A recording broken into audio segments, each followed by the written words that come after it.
Me fechei para o mundo. A raiva tomou conta de mim e passei anos tentando esquecer essa maldita doença. Sonhava com um dia em que me livraria dela. Continuei escondendo minha condição, apesar de não apresentar mais crises. Em 2014, aos 22 anos, decidi pesquisar mais para saber sobre meu caso e me conhecer melhor. Tive a ideia de fazer um documentário que me ajudasse a contar a história de outras pessoas que sofreram como eu. Assim, eu superaria minhas mágoas e preconceitos. Cresci como pessoa e conheci pessoas maravilhosas. Este é o resultado da minha jornada.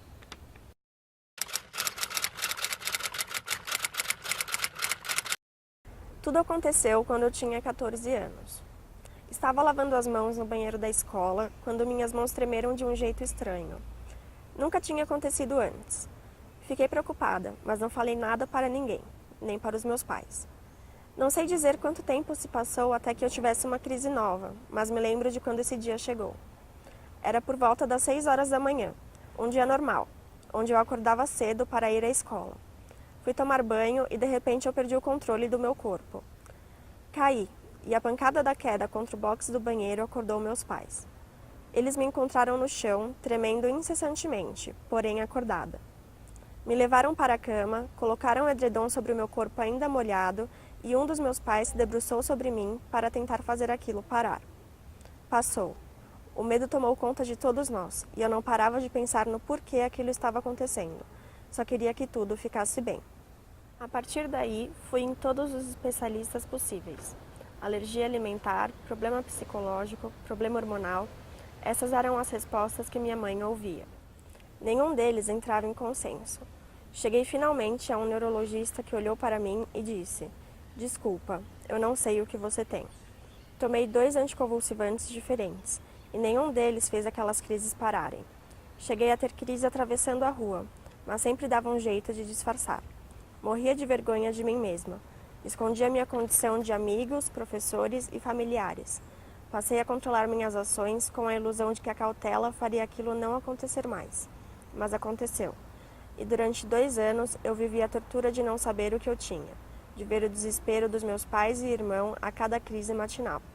Acordar se tornou um sacrifício. Até que o diagnóstico chegou. Visitei um novo neurologista, mesmo sem esperança, e me surpreendi ao ouvi-lo dizer que sabia o que estava acontecendo. Ele pegou um livro de patologias e me mostrou o capítulo sobre epilepsia mioclônica juvenil. Eu me encaixava nos sintomas com apenas um detalhe. De todos os sinais deste tipo de epilepsia, eu apresentava apenas um, a mioclonia. Senti o alívio por saber que poderia ser tratada e ter uma vida normal. Mas a boa notícia veio acompanhada de uma frase que me marcou para sempre: "Você nunca poderá engravidar." São Paulo, 13 de fevereiro de 2016. Meu nome é Adélia Maria Fraga Tenório Pereira do Amarilho. Tenho 44 anos. Sou casada, mãe de 2 filhos, formada em Direito, mas não exerço a profissão. E sou epilética. Minha história com epilepsia se divide em 2 fases distintas da minha vida. A primeira ao nascer prematuramente no dia 16 de outubro de 1971, aos 7 meses. Isso gerou crise epilética aos 3 anos. Crise única, mas prolongada. Fiz tratamento na infância até 7 anos, com fiscalização materna até a adolescência por precaução. Quando eu tinha 19 anos, fui atropelada. Tive fratura de base de crânio. Passei a ter desmaios, perda de consciência e em 1993 voltei a ter crises convulsivas e retomei meu tratamento por 5 anos, trocando diversos medicamentos, até ser encaminhado para um neurocirurgião, por ter crises diárias. Fiz minha cirurgia para a retirada do hipocampo esquerdo, que era o responsável pelas crises. Fiquei 4 anos e meio sem ter crises. Todavia, uma semana após ter alta médica e deixar de tomar as medicações, as crises voltaram e perduraram até hoje, embora em menor frequência. A minha epilepsia é refratária, ou seja, de difícil controle. E as crises são desencadeadas por estresse, ansiedade, falta de sono, infecção e baixa imunidade. Tudo começou quando eu tinha 16 anos de idade. Trabalhava numa seguradora, reuníamos depois do expediente na casa de uma amiga e havia bastante gente. Não usávamos drogas e bebidas alcoólicas muito pouco para todos. Eu não bebia, mas alguns sim. Tenho contato com amigos da época, apesar de estarmos distanciados pela família. Por motivos pessoais, mas nunca tive discriminação por parte dos meus amigos, afinal eles cuidavam de mim também, se preocupavam. No meio da bagunça, da agitação, eu simplesmente caí e desmaiei, enquanto meus amigos ficaram preocupados, não sabiam se eu sobreviveria, afinal eu comecei a me debater e a ter espasmos. Eu mesmo não me lembro de nada, não sei como fui parar no hospital, próximo à casa dela. Eu nunca tive problema na escola. Eu não tive essa experiência, nem no ginásio, no colégio e nem na faculdade. Eu persisti muito, mas nunca desisti de me estudar. Nunca deixei de estudar por uma questão de orgulho, de mostrar que sou capaz também de realizar feitos. Queria dar orgulho ao meu pai também. Na minha casa, eu fui o único que me formei, sem repetir de ano escolar. Me orgulho muito disso. Meus irmãos são todos formados em engenharia civil, elétrica, contabilidade e eu administração de empresas. Só que eu nem usei essa função. Se eu tivesse tido a convulsão até a faculdade, sentiria muito, porque já estava me afastando, me isolando sem perceber. E a história aqui seria muito mais longa.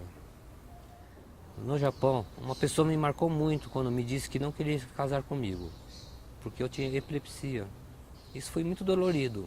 Carrego até hoje as cicatrizes que ficaram. Eu já tenho dificuldades em encontrar alguém. E depois de escutar isso, sou mais difícil ainda eu mesmo me aceitar. Eu me recordo também que levei em casa uma epilética. Minha mãe fez uma cara desanimadora. Eu não me sentiria muito bem assim também. Amigos de verdade não demonstram uma discriminação. Da minha família, eu esperava mais que me apoiasse nos encontros, que fosse mais participativa, que entendesse o que eu passo. Meu nome é Eduardo Caminada Júnior e não consigo deixar de associar minha vida da epilepsia, já que, como tive a minha primeira crise aos 3 anos de idade, eu não tenho lembranças de como era minha vida antes. Portanto, não conseguiria fazer uma classificação de períodos pré e pós-epilepsia. De qualquer forma, apesar da epilepsia fazer parte da minha vida, eu creio que sempre tive uma evolução dentro dos padrões normais. É claro, com algumas dificuldades a mais, justamente por essa questão. Mas jamais deixando de acreditar que era possível sim viver com epilepsia. E que apesar dela fazer parte da minha vida, ela não era a minha vida. Depois de um bom tempo enfrentando inúmeras situações, inclusive muitas de preconceito e estigma, eu entendi que de nada importaria ou mudaria se apenas me revoltasse contra todos e quisesse impor meus pensamentos. Foi exatamente nesse momento que eu pensei que, a princípio, se quisesse mudar o que as pessoas pensam, eu necessitaria mudar a eu mesmo. E somente depois, com muito conhecimento adquirido e aceitação da própria condição, eu poderia levar aos outros meus ideais. Exatamente nesse momento, eu tive a ideia de escrever um livro para contar minha história e falar sobre uma vida de uma pessoa que consegue sim viver com epilepsia. É claro que a ideia de pensar que estaria fazendo e levando informação e conhecimento para os outros somente acabou me mostrando um espectro muito diferente e entendi que todo esse trabalho faz tão bem para eu mesmo como pode fazer a qualquer outra pessoa. É uma espécie de terapia, poder conhecer a si mesmo e entender a história de cada um com quem conversamos e cruzamos nossos pensamentos, até mesmo como forma de referência para poder seguir adiante e olhar para a vida de forma mais otimista e se encantando com o nosso dia a dia. A falta de informação fez com que o meu diagnóstico virasse um castigo, assim. Foi encarado como meio que um castigo, sabe? Tipo, por que Deus fez isso com a gente? Tipo, por que Ele fez isso com você? Tipo, você não fez nada, sabe? Então, por isso que foi tão difícil pra mim. Meio que voltar a esse assunto entender minha condição, sabe? E por isso que eu acho que esse trabalho é muito importante, né? A gente falar para as pessoas que tá tudo bem, você tem epilepsia, eu tenho epilepsia, tipo, nossa vida é normal, sabe? A gente tem crises que passam e depois disso você continua fazendo tudo na sua vida. A partir do momento em que eu comecei a ter crises, eu não sabia o que estava acontecendo comigo. Eu não sabia mais de onde eu podia ter uma crise, se eu estava atravessando a rua, eu podia ter uma crise, se eu, sabe, eu não podia fazer mais nada sozinha, eu tinha esse medo, assim. E a partir do momento em que eu descobri meu diagnóstico também, o médico, por precaução, ele avisou minha mãe, do tipo, não deixa ela sozinha com faca, não deixa ela sozinha com coisas quentes, porque ela pode ter uma crise, se queimar. E a partir daí, minha vida mudou, assim, sabe? Eu comecei a ser controlada um pouco, então tudo eu tinha que pedir permissão pra fazer. E, pô, já era grande, eu queria fazer minhas coisas sozinha, sabe? Então, eu também comecei a pensar, se eu agir com mais cuidado, talvez eu não tenha uma crise, mas isso não tem nada a ver, sabe? Pode vir a qualquer hora, assim. Então, a minha liberdade diminuiu muito, assim. Tudo meus pais queriam saber o que estava acontecendo comigo, se estava bem, como foi meu dia. Isso já é chato quando você é um adolescente que não tem outros problemas, mas quando você é um adolescente e tem uma doença que seus pais acabam ficando tão preocupados, querem saber tudo, você fica um pouco sufocado, sabe? Conta um pouco da história da convulsão que você teve em Tóquio. Na verdade, eu estava passeando lá, né, em Tóquio. Aí, atravessando a passarela, deu uma crise lá, em Tóquio.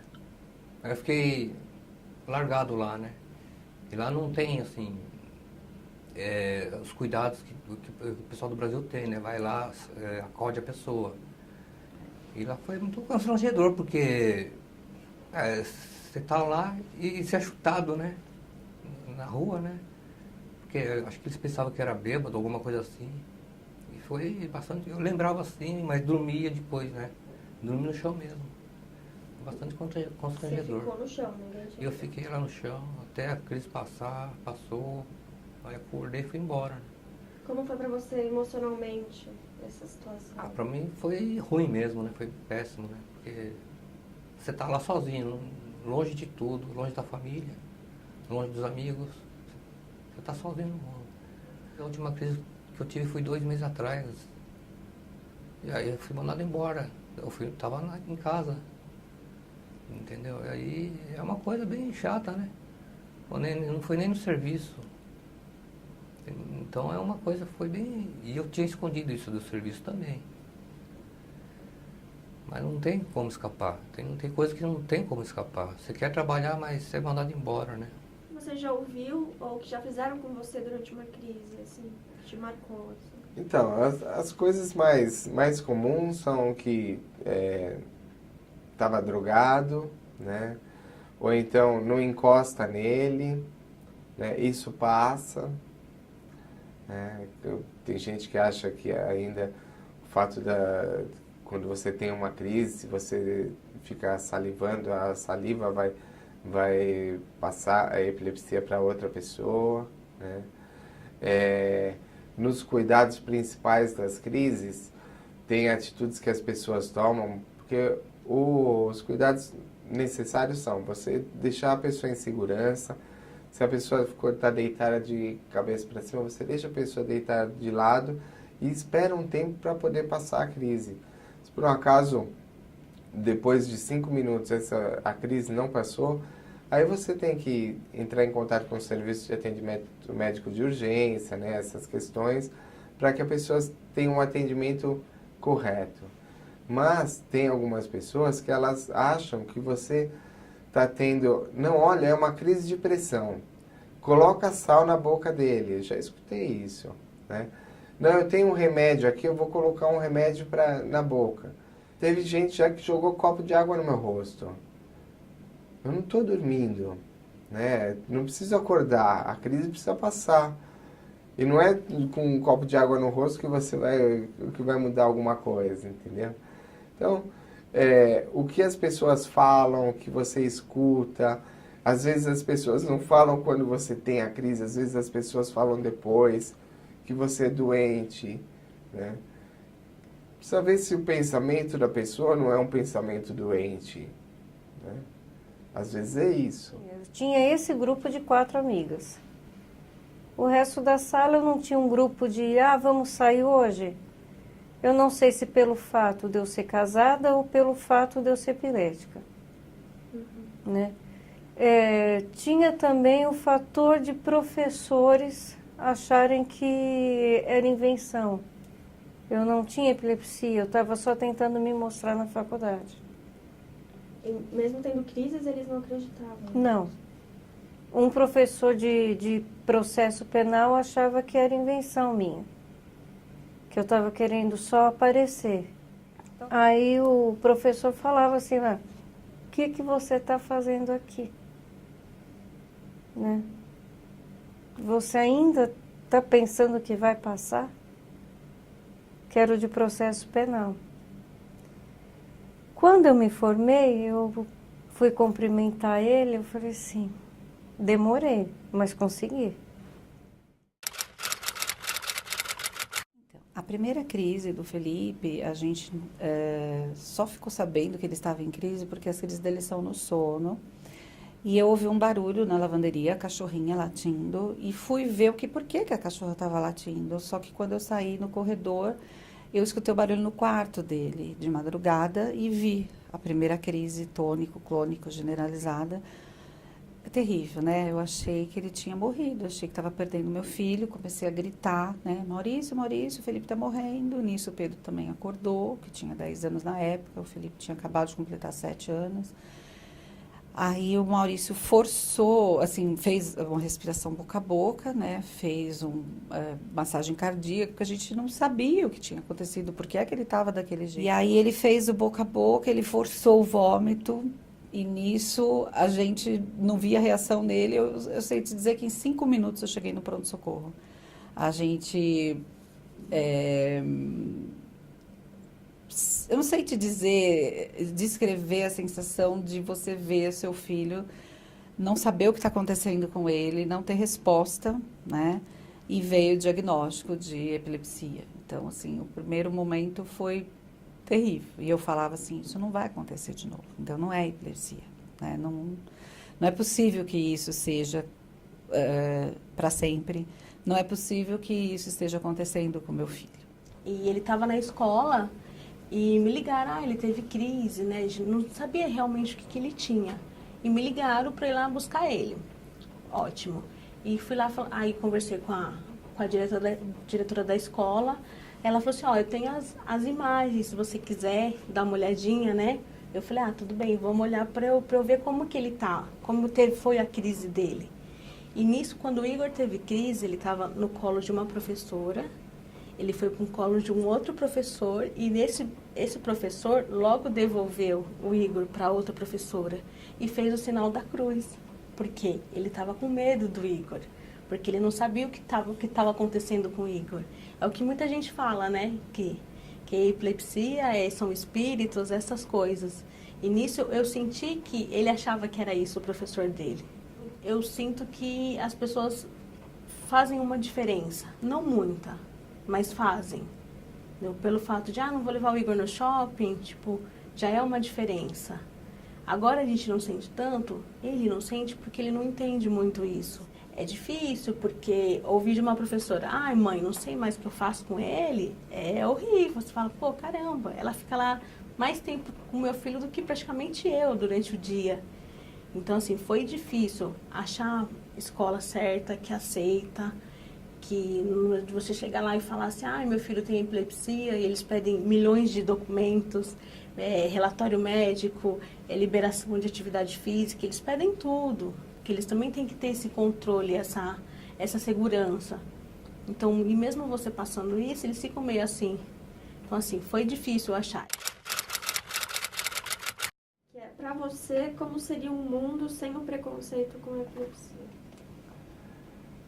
Eu acho que não seria um mundo. Mas eu acho que seria chato.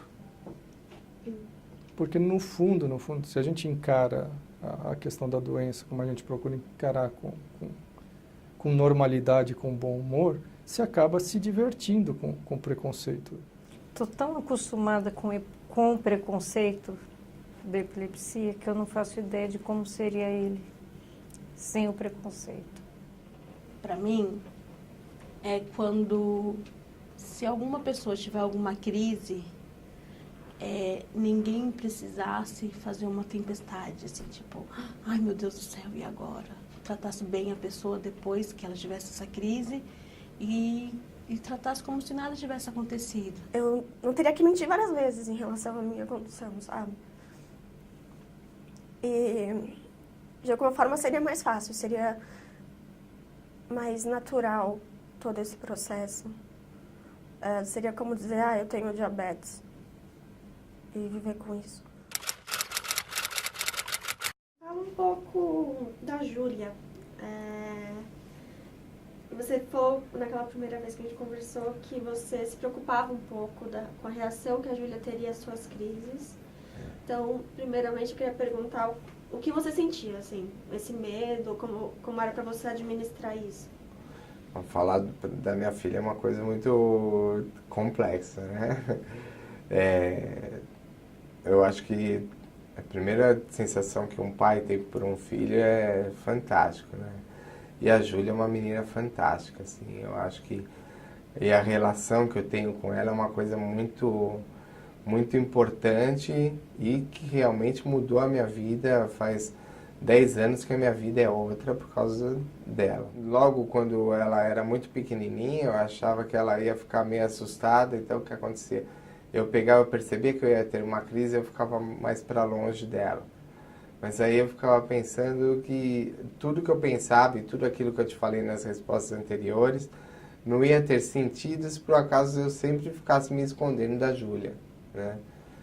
E quando a Júlia tinha entre 3 e 4 anos, um dia eu estava na sala da minha casa, eu estava sozinho com ela, e eu percebi que eu ia ter uma crise, eu fiquei sentado no sofá, e ela chegou perto de mim, parecia que ela já tinha passado por aquela situação N vezes e tivesse, sabe, dominasse aquilo como se por um acaso fosse algo comum para ela. Ela segurou na minha mão e ela falava para mim, calma, calma, calma. Ela não se desesperou. Eu acho que até que ela deve ter ficado um pouco assustada com aquilo, né? Por isso ela dizia calma. Mas passou e ela continuou falando comigo depois como se nada tivesse acontecido, né? Não ficou traumatizada, assustada, né? Nada daquilo que eu ficava pensando, né? Que eu podia até ter perdido uma noite ou outras noites de sono, preocupado com o que ia acontecer e com o que a Júlia pensaria, né? Não aconteceu absolutamente nada daquilo. Na primeira crise você não sabe direito o que está acontecendo, né? Porque exatamente a gente se conhecia há pouco, ela teve a crise depois que conversando, que ela falou que ela já tinha tido na infância, que depois ela foi atropelada, né?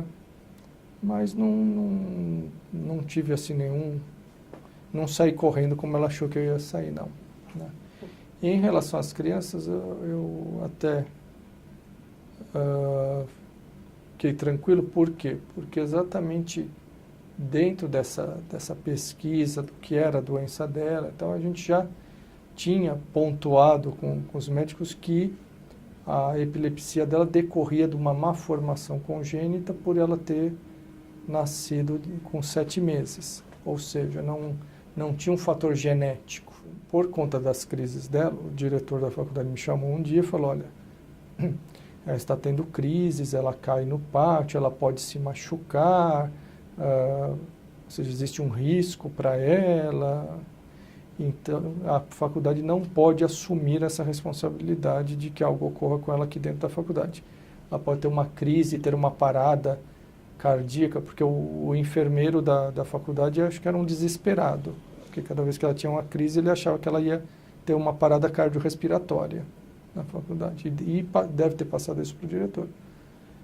Então, e que queriam ou que ela saísse da faculdade, ou para continuar que eu tivesse que assinar um termo de responsabilidade, isentando a faculdade de qualquer problema que ela viesse a ter lá dentro. Eu falei que não, que ela ia continuar, que ia terminar a faculdade e que se eu fosse assinar alguma coisa era uma denúncia no MEC contra a faculdade. Teve uma fase em que eu fazia uns folders, inclusive depois a gente podia pegar um e mostrar, né?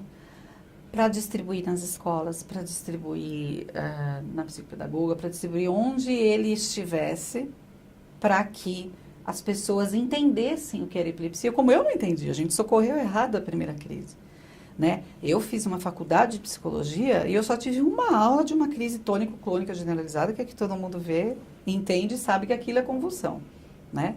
Todos os outros 20 tipos de epilepsia que existem, eu não sabia. E quando eu fui distribuir esses folders na escola dele, ele falou assim, não, para de falar da minha vida, né? E é um direito que ele tem.